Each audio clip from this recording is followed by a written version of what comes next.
Office போய் கதையை பண்ணிட்டே இருக்கோம். கிட்டத்தட்ட ஒரு 70% ஸ்கிரிப்ட் முடிஞ்சிருச்சு. அதுக்குள்ள அவர் வந்து மறுபடியும் சங்கத்தின் மேல ஒரு ஈர்ப்பு, அப்புறம் அவங்களுடைய மனைவி வந்து மந்திரியா இருக்காங்க, அங்க போயிட்டு அப்படியே ஒரு பிரேக் விழுந்துச்சு. கரெக்டா 1 இயர் கழிச்சு புஷ்பான்னு ஒரு படம் ரிலீஸ் ஆகுது. அது அந்த கதை தான். ஆர்.கே. செல்வமணி சார் என்னுடைய அன்பு சகோதரர், என்னுடைய உடன்பிறந்த சகோதரர். என்னுடைய 25-28 வருட சினிமா வாழ்வை ஒரு 20 வருடம் அவர்கிட்ட தான் கழிச்சிருக்கேன். இன்றொன்று ஒரு மனிதனை பற்றி ஒரு மனிதன் பேசுவது, ஒரு மனிதத்தை பற்றி ஒரு மனிதன் பேசும் விழாவை நான் பார்க்கிறேன். கேப்டன் விஜயகாந்த் அவர்கள் மனிதராக பிறந்து மனித தெய்வமானார். அது எல்லாருக்குமே தெரியும். நான் கோயம்பேட்டில் வந்து ஒரு ஹோட்டல்ல பில்லு செட்டில் பண்ணிட்டு திரும்பி வரும்போது கேப்டன் ஆலயம் அப்படின்னு ஒரு போர்டு பார்த்தேன் அவருடைய ஆபீஸ்ல. அந்த போர்டு நான் முன்னாடிலாம் பார்த்ததில்லை. ஏன் கேப்டன் ஆலயம் பேர் வச்சிருக்காங்க அப்படின்னு நான் நினைக்கும் போது, சமீபகாலமா நாகூர்ல இருந்து, திருநெல்வேலியில இருந்து, மதுரையில இருந்து வந்து நிறைய பேர் வந்து அங்க வந்துட்டு மதிய ஒரு வேளை சாப்பிட்டு அவருடைய சமாதியில் உள்ள திண்ணு எடுத்து பூசிக்கிறதா கேள்விப்பட்டேன். எங்க சொந்தக்காரங்களே வந்து அதை பண்ணிட்டு எங்க வீட்டுக்கு வந்தாங்க, அதை சொன்னாங்க. ஒரு மனிதனாக பிறந்து கதாநாயகனாக உயர்ந்து மறைந்ததுக்கு அப்புறம் தெய்வமாறது வந்து எனக்கு தெரிஞ்சு யாருக்குமே புரட்சி தலைவர் எம்ஜிஆருக்கு அப்புறம் தமிழ் சினிமாவில் வந்து புரட்சி கலைஞர் விஜயகாந்த் தான். அவரை பற்றிய புகழ் பாடுவதை, அவருடைய மனிதத்தை நிறைய பேர் பேசுவாங்க. அதை கேட்கணும். நான் வாழ்கிற காலத்திற்குள் அதுல ஒரு 10% வாழ்ந்துடும் அப்படிங்கிற இந்த பங்கனுக்கே நான் வந்தேன். எனக்கு இந்த ட்ரெய்லர் பார்க்கும்போது பொதுவா எல்லாருக்கும் பெப்சி தலைவர், எனக்கு ஆர்.கே. அண்ணன். அவர் பேசும்போது எப்பயுமே கம்பீரமா பேசுவார், கம்பீரமா அப்படியே தொடங்குவார். மைக் அட்ஜஸ்ட் பண்ண வேண்டிய அவசியமே இல்லை. மைக் எந்த ரேஷன்னாலும் அந்த கம்பீரம் அப்படியே வந்து ரியாக்ட் பண்ணும். ஆனால் இன்னைக்கு அவர் பேசும்போது நான் தழுக்குது, உடம்பு நடுங்குது. அவருக்கு வாய்ஸ் வரல. லிங்கிசாமி சார் கூட மைக்கு கொஞ்சம் அட்ஜஸ்ட் பண்ண சொல்லுங்கிறது, வாய்ஸ் வரலன்னா இல்லை, மைக்கு நல்லா தான் இருக்கு. அவருடைய நிலைமை தான் வந்து ரொம்ப வைப்ரேஷனா இருக்கு. கிட்டத்தட்ட ஒரு 20 வருடம் சங்கங்களுக்காக உழைத்து, சங்கத்தின் உறுப்பினர்கள் நலனுக்காக உழைத்து சினிமாவை மறந்தே போயிட்டார் அப்படிங்கிற ஒரு சூழ்நிலை. இந்த கமலா தேட்டர்ல ஒரு பெரிய ஸ்கிரீன்ல இந்த ட்ரெய்லருக்கு இந்த கைத்தட்டு, அந்த வைப்ரேஷன் அவர் கிரியேட் பண்ணி ஒரு கண்ணில் ஒரு கிளிட்டரிங் ஃபார்ம் நான் பார்த்தேன். நீங்க நம்ப மாட்டீங்க, ஒரு 6 வருஷத்துக்கு முன்னாடி ஒரு கதை பண்றோம், நானும் அவரும் அவரோட ஆபீஸ்ல உட்காந்து. எனக்கு எப்பெல்லாம் ஷூட்டிங் புரியும் அப்பெல்லாம் உட்காந்து கதை பண்ணுவோம். அப்ப இந்த செம்மரை கடத்தலை பத்தி ஒரு கதை சொல்றாரு சார். இது வந்து கேப்டன் போறதுக்கு அப்புறம் வந்து இந்த படம் நீங்க பண்ணீங்கன்னா ஒரு மிகப்பெரிய வேறு வரும், இதை நீங்க பண்ணுவோம் சொல்லிட்டு கிட்டத்தட்ட ஒரு 10 நாள் தொடர்ந்து அவர் ஆபீஸ் போய் கதையை பண்ணிட்டே இருக்கோம். கிட்டத்தட்ட ஒரு 70% ஸ்கிரிப்ட் முடிஞ்சிருச்சு. அதுக்குள்ள அவர் வந்து மறுபடியும் சங்கத்தின் மேல ஒரு ஈர்ப்பு, அப்புறம் அவங்களுடைய மனைவி வந்து மந்திரியா இருக்காங்க, அங்க போயிட்டு அப்படியே ஒரு பிரேக் விழுந்துச்சு. கரெக்டா 1 இயர் கழிச்சு புஷ்பான்னு ஒரு படம் ரிலீஸ் ஆகுது. அது அந்த கதை தான். இதுக்கு நான் தான் சாட்சி. என்ன அதிக பிரச்சனை பேச நினைக்காதீங்க. நான் ரொம்ப ஃபீல் பண்ணி போன் பண்ணேன். என்ன சார் நீங்க எவ்வளவு பெரிய ஹிட்ட மிஸ் பண்ண தெரியுமா அப்படின்னு ஃபீல் பண்ணேன். அதுக்கப்புறம் வாடா பண்ணணும், டைம் இருக்கலாம் பண்ணுனாரு. மறுபடியும் ஒரு பெங்களூருக்கு போறோம், ஒரு கதை பண்றோம். இந்த கதையாவது டைரக்ஷன் பண்ணுவார்னு நினைக்கிறோம். அதுல ஒரு பிரேக்.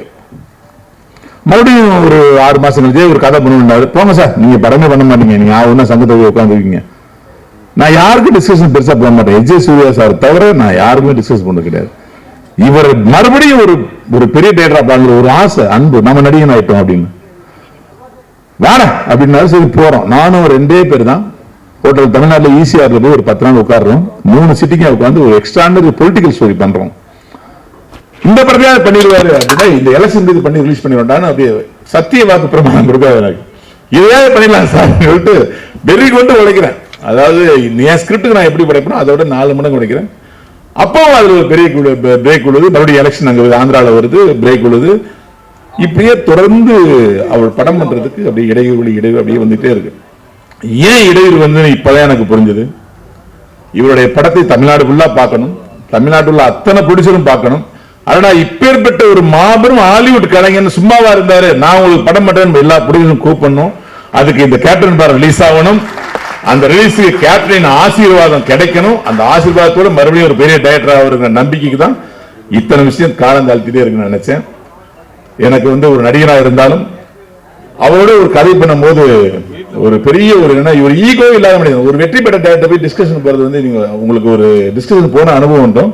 ஒரு சீனை சொல்லி ஓகே பண்றதுக்குள்ள அவங்க பண்ற ரியாக்ஷன், அவங்க கொடுக்குற கவுண்டர், நான் எல்லாம் அந்த படத்திலேயே பார்த்துட்டேன், இதெல்லாம் அந்த கதையில அந்த காலத்திலேயே கதை கேட்டாங்க. அப்படிலாம் எதுவுமே இல்லாமல் நம்ம ஒரு சின்ன பையனா இருப்போம், நம்ம அவர்கிட்ட வந்து அப்படி அடிச்சு பேசலாம் கதையை. இதெல்லாம் ஒரு சீனா சார், அப்படி காரி துப்புற மாதிரி பேசினா கூட சொல்றேன் அப்படின்னு முதுகுல தட்டுவார். அந்த அளவுக்கு ஈகோ இல்லாத மனிதர் சார். சொல்றேன் சார், இந்த படத்துக்கு அப்புறமாவது தயவு செய்து நீங்க ஒரு படம் டைரக்ட் பண்ணணும். அதுல நான் ஒரு வசனகர்த்தாவோ இல்ல ஒரு திரைக்கதாசிரியரோ இல்ல உங்க தம்பியாவோ பணி புரிய வேண்டிக்கிறேன். இந்த படத்துல வந்து மன்சூர் அலிகானன் சார் தான் இந்த படத்துல இங்க இருக்கிறதுலே ஒரு பேலன்ஸ் வந்து மன்சூர் அலிகானன் சார் தான்.